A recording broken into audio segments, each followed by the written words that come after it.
It started with a photograph. That's how it always starts, isn't it? I was 3 hours deep into a digitized archive of 19th century circus promotional materials, the kind of rabbit hole you fall into when you're supposed to be doing something else entirely, when I found it. A sepia-toned cabinet card circa 1880 from a travelling American exhibition. 2 men in top hats stand at chest level to a third figure. The third figure is not standing on a platform. There is no force perspective trick that I can identify with any confidence. No box beneath his feet. No camera angle that would obviously explain away the proportion. He is simply large. Enormously, unsettlingly large. The caption read, "The celebrated giant, a marvel of nature, or the finest deception in showmanship." And I remember sitting back in my chair and thinking, why are those the only 2 options? Why, in the framing of the era itself, was the dominant cultural script for encountering a very large human being either a wonder of nature or a trick? Why was the hoax explanation so aggressively preloaded into the presentation, almost as if someone needed the audience to choose it? That question lodged in me like a splinter. The deeper I went into the archive, the more that splinter worked its way inward. What I found was not a single curiosity. It was a pattern. A repeating, cross-continental, suspiciously well-coordinated pattern that, once you see it, you genuinely cannot unsee. We are told, and we largely accept without scrutiny, that the 19th century circus was a celebration of the exotic, the unusual, and the theatrical. P.T. Barnum's famous maxim, "There's a sucker born every minute," has been so thoroughly absorbed into our cultural DNA that we use it as a lens through which we interpret the entire era. The period was one of showmanship, of deception, of willing suspension of disbelief. That framing is useful, perhaps too useful. Because here is what it accomplishes. It creates a totalizing interpretive framework in which anything encountered within the context of a circus exhibition is, by definition, suspect, staged, performative, the product of padding, stilts, camera tricks, and the gullibility of crowds. The circus was the era's designated space of acceptable unreality. And anything placed inside that space, any body, any claim, any apparently anomalous human form, gets automatically laundered through that framework. Not examined, not documented by independent observers with any rigour, not measured with any transparent methodology. Simply labelled, exhibited, and then, when the tour ended, quietly packed away. This raises a simple but critical question. If you needed to display something real, something whose reality was inconvenient, whose existence disrupted a particular narrative about what humanity was and had recently been, where would you put it? Where would you place it so that curious eyes could see it? So that complete suppression became unnecessary, but so that its implications could be safely neutered? You would put it in the circus. You would call it a wonder or a hoax and let the crowd decide. And the crowd, primed by decades of Barnum-esque showmanship, would almost always choose the hoax. Every time. Let's talk about the giants themselves. Not the legend, not the mythology, but the documented, advertised, receipted, and toured individuals who appeared under circus and travelling exhibition banners across North America and Europe during roughly the 1850s through the 1910s. The names given to them are worth pausing on. Colonel Routh Goshen, the Arabian Giant; Captain Martin Van Buren Bates, the Kentucky Giant; Angus McCaskill, the Cape Breton Giant; Chang Yu Sing, the Chinese Giant; Edouard Beaupré, the Willow Bunch Giant; Ella Ewing, the Missouri Giantess; and dozens more from Sweden, from Russia, from the Ottoman territories, from Brazil, from the African continent. The pattern repeats with unsettling precision across every continent that had been recently, within living memory, part of the great disruption that some researchers associate with a pre-existing, far older global civilization. Across every region where old maps, old buildings, old infrastructure of contested origin still stands in some form.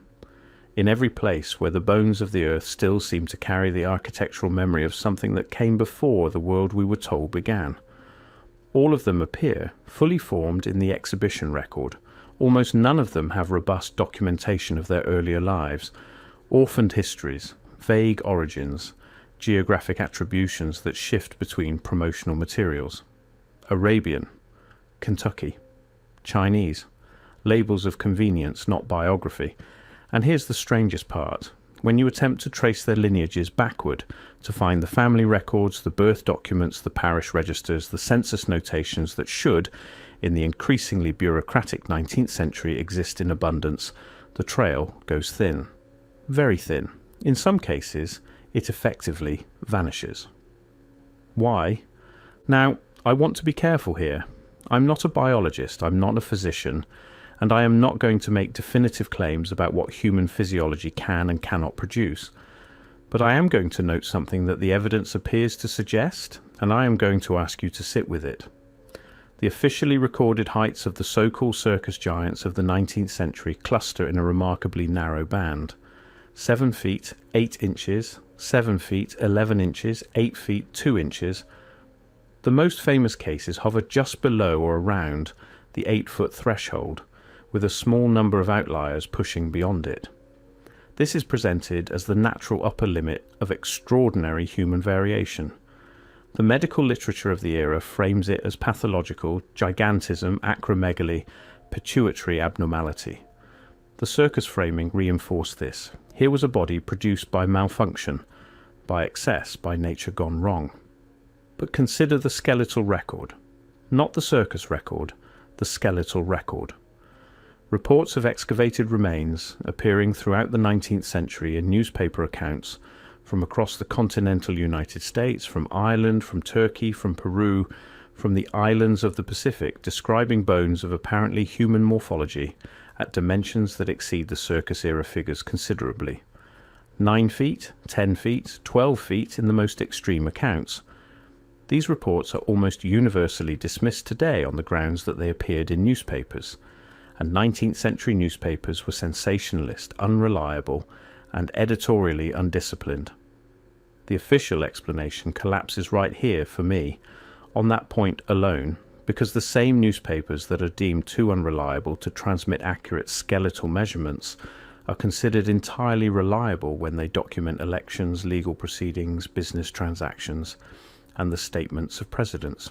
We trust them selectively. We trust them when their testimony confirms the world we expect, and we dismiss them when their testimony unsettles it. Why?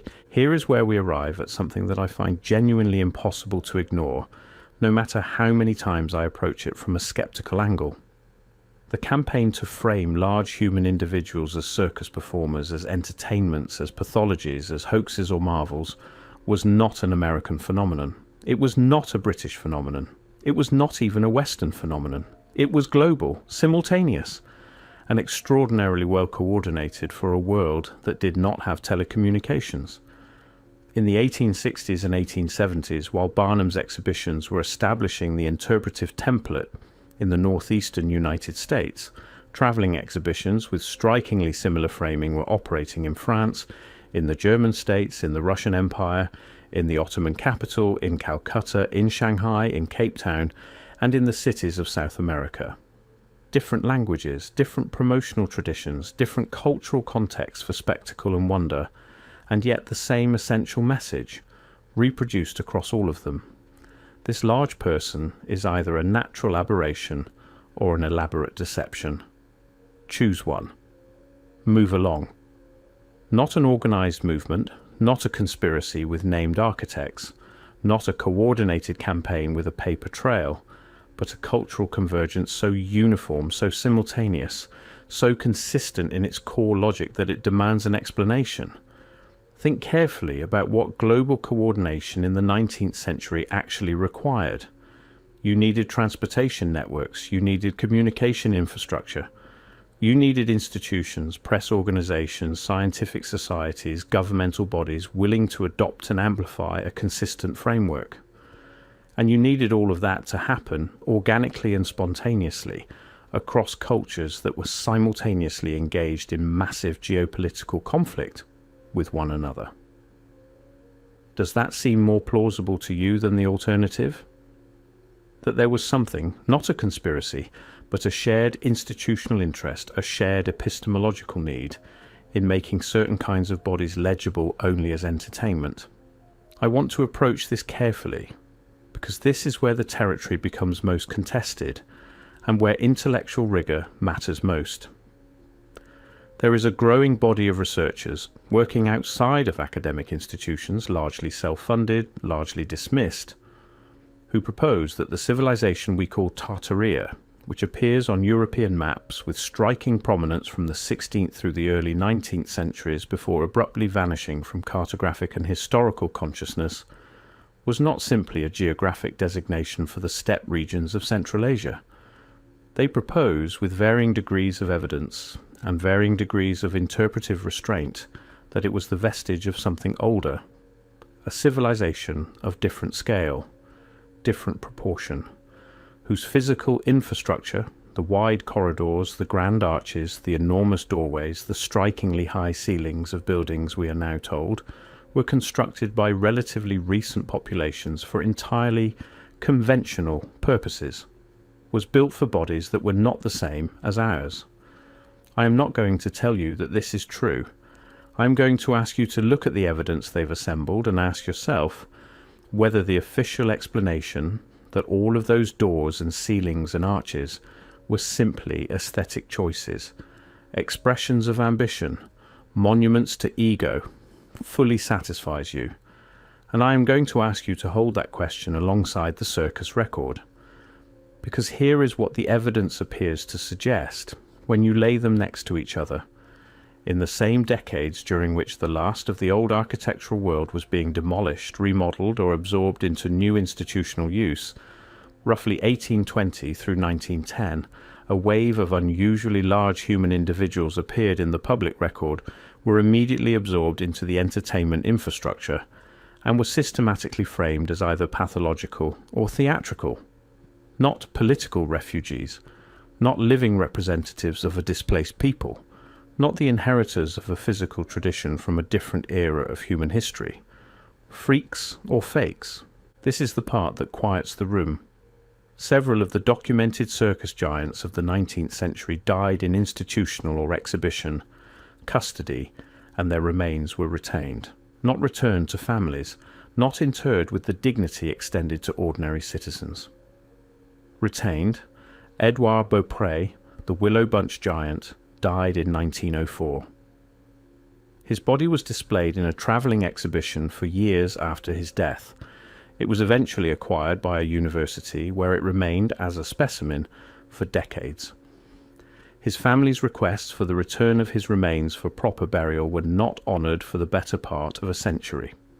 A university held a dead man's body, a man of unusual physical proportions, as a scientific specimen for a century. I want to ask you directly, what were they studying? What question did his body answer that required continuous possession?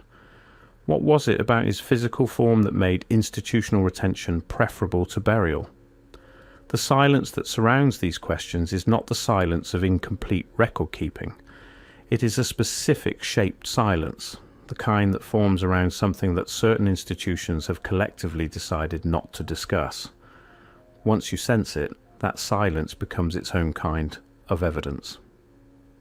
Before photography was standardized, before studio conventions became rigidly established, a window existed, roughly 1845 to 1875, during which photographic subjects were captured with relative consistency of scale.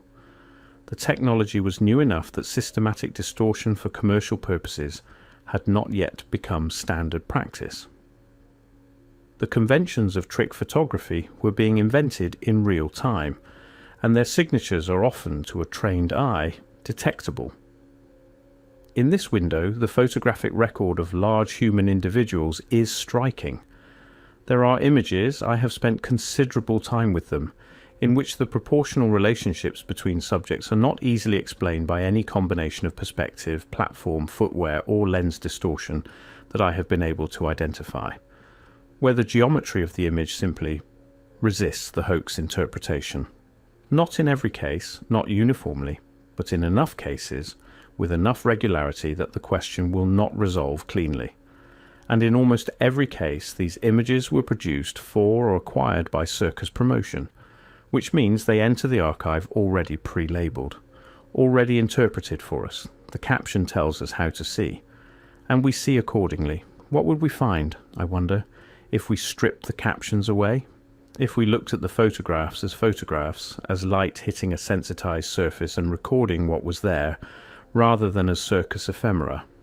If we asked not, is this trick convincing? But what would have to be true for this not to be a trick? The circus giant, as a sustained, prominent, repeating exhibition phenomenon, essentially vanishes from the public record in the first decades of the 20th century. Not immediately, not all at once, but with a rapidity that is, I think, worth noting.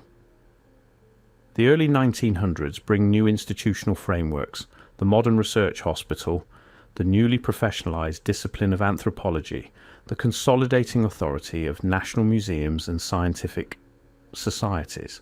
The human body, especially the unusual human body, is gradually transferred out of the exhibition economy and into the scientific one. The circus freak gives way to the medical case study. And in that transition, something closes. The medical case study is a controlled genre.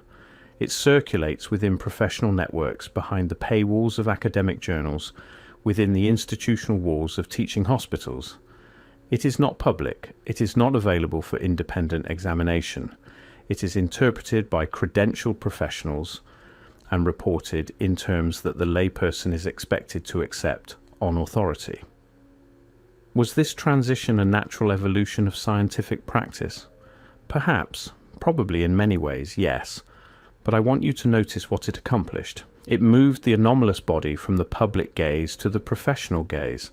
It replaced the ambiguity of the circus, hoax, or wonder with the closed certainty of the diagnosis. Pituitary dysfunction, endocrine abnormality, case closed, and the photographs went into private collections. The skeletal remains went into storage. The promotional materials were acquired by specialist archives with limited public access. And the people themselves, the living memory of what they had been, of where they had come from, of whether they had stories to tell about their origins that did not match the promotional labels, were gone. Not hidden, not suppressed, simply allowed to become unreachable. I began this investigation skeptical. I remained skeptical of easy answers, of tidy narratives, of the temptation to replace one closed system of explanation with another. But I no longer find the official explanation sufficient. The official explanation, that the circus giants were a mixture of genuinely tall individuals with medical conditions and elaborate theatrical hoaxes, all of it absorbed into the entertainment culture of a credulous era, does not account for the consistency of the framing across cultures that had no mechanism of coordination. It does not account for the thinning of biographical records at the precise point where they should be thickest. It does not account for the institutional retention of physical remains, or the migration of anomalous bodies from public exhibition to closed professional custody at exactly the moment when the old world's architecture was being most aggressively demolished and reclassified. It does not account for the fact that the people described in the promotional literature of their own era as the most extraordinary human specimens of the age, individuals whose existence, if taken at face value, would demand a profound revision of our understanding of recent human history, were systematically placed in a context designed to make them unbelievable. Not executed, not imprisoned, not simply hidden, made unbelievable. There is a particular kind of erasure that does not require destruction. It requires only recontextualization. Place the evidence where it will be seen, but frame it so that no one will credit what they're seeing. The circus was, in this reading, not a celebration of the strange. It was a managed disclosure, a space where the otherwise unmanageable could be contained within the safe category of entertainment. And here is the question I keep returning to, the one that will not leave me at 3 a.m. when the archive is open. and the photographs are spread across my screen. If these individuals were simply tall people with medical conditions, if their proportions were pathological, their heights explicable, their bodies entirely consistent with the world as we understand it, why did the institutions of the era work so hard to ensure that we would never quite believe them? What exactly were we being protected from believing? The evidence does not answer that question. Not fully. Not yet. But the question itself, its shape, its persistence, its refusal to be dissolved by the official narrative, feels like the most important thing I've found in this archive. More important than any single photograph. More important than any measurement. The question that was never supposed to be asked.